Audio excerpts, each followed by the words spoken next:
Le réveil spirituel. Le réveil spirituel dans les fins des temps. Oui, il est grand temps de se réveiller en fin du sommeil. Tant de choses se passeront à la fin des temps. Et même se passe actuellement dans notre monde, vu que nous constatons des signes de la fin des temps.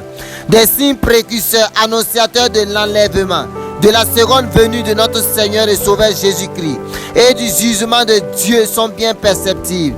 Mais rappelons-nous toujours que le réveil requiert une vie de sainteté et de complète et véritable séparation d'avec le monde. Pour ainsi dire que le vrai réveil est basé sur la sanctification, l'allégeance à Jésus-Christ et l'expérience glorieuse de son second retour.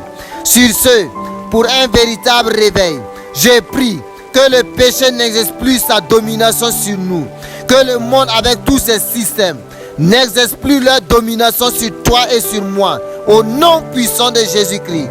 Par ailleurs, pour nous amener à maintenir le réveil, notre Seigneur Jésus-Christ, ou par le biais de ses apôtres, a fait des avertissements et donné des instructions très utiles dans Matthieu 24, Marc 13 et Luc 21, Luc 2. Dans ces excellents chapitres, nous constatons cette parole prophétique à propos de la fin des temps, d'où un intérêt réel pour le réveil.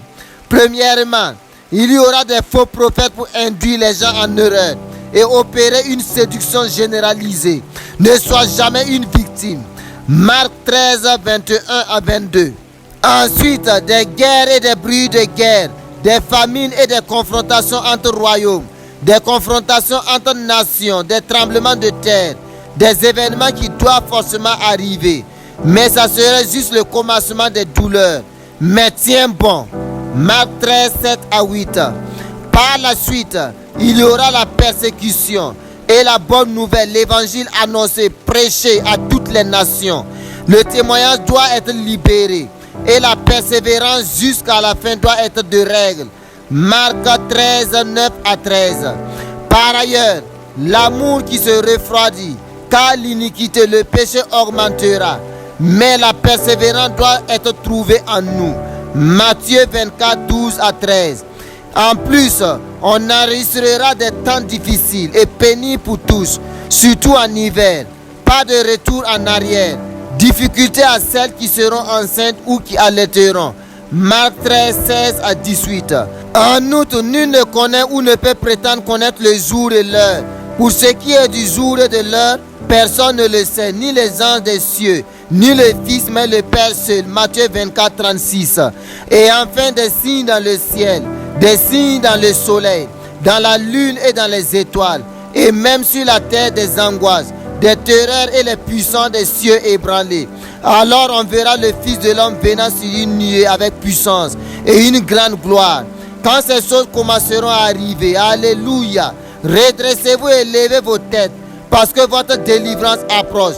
Luc 21, 25 à 28. À l'instar de ces chapitres de Matthieu, Marc et Luc, plusieurs prophéties bibliques annoncent la fin des temps. Non pas pour que nous vivions dans la peur et l'inquiétude. Au contraire, Dieu nous demande seulement d'être vigilants, conscients et rester bien éveillés, afin de discerner les signes et de demeurer fermes et fidèles. Surtout ces 7 dernières années, beaucoup d'actes terroristes, de catastrophes naturelles, de changements politiques et sociaux. Plusieurs médias titrent et relatent des luttes constantes, des souffrances et des conflits auxquels les gens sont confrontés partout à travers le globe. À cela sans oublier nos propres difficultés personnelles et pertes, et qui nous rappellent que cette vie est loin d'être parfaite. Mais notons aussi que nous sommes des pèlerins sur la terre. Mais néanmoins, nous avons besoin du réveil. Et comment le réveil spirituel se manifeste-t-il? Il est caractérisé par des expériences spirituelles, accompagnées de témoignages de guérison physique miraculeuse, des cultes de parfums de bonne odeur à Dieu et du parler en langue. Nous pouvons faire ou accomplir tout cela et être disqualifiés.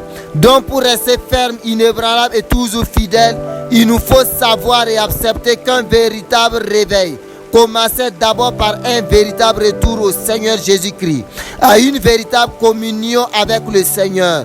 Il est à l'honneur et doit recevoir tous les honneurs et toute la gloire.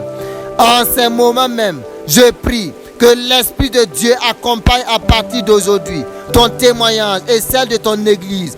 Que les guérisons, le parler en langue, les miracles, les signes, les prodiges soient désormais votre partage au nom puissant de Jésus. Et je prie qu'avec cette révélation de la fin des temps, la grande nécessité du réveil spirituel, tu puisses renforcer ton alliance à Dieu, ton allégeance à Jésus-Christ et ta communion et communication avec le glorieux et majestueux Saint-Esprit. Il est grand temps de vivre le réveil spirituel, individuel et collectif. Donc lève-toi, brille et domine dans ces temps de grand réveil. Amen.